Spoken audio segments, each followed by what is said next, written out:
So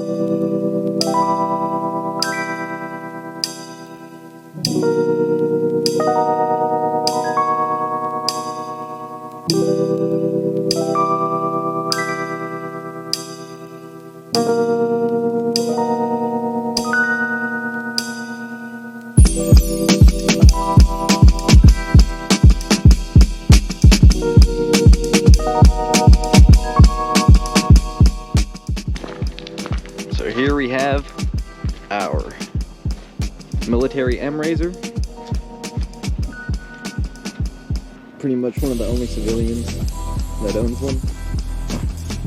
Got this at a military auction. My dad does business with the Department of Defense. And this was rigged up to tackle the deserts of the Middle East. Got top speed of 62 miles an hour, even though it says it goes way higher.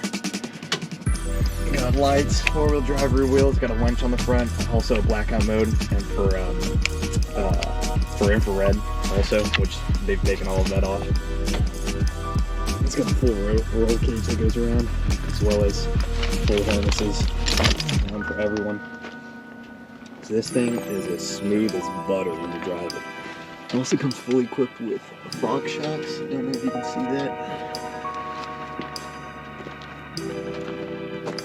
Yeah, here she is.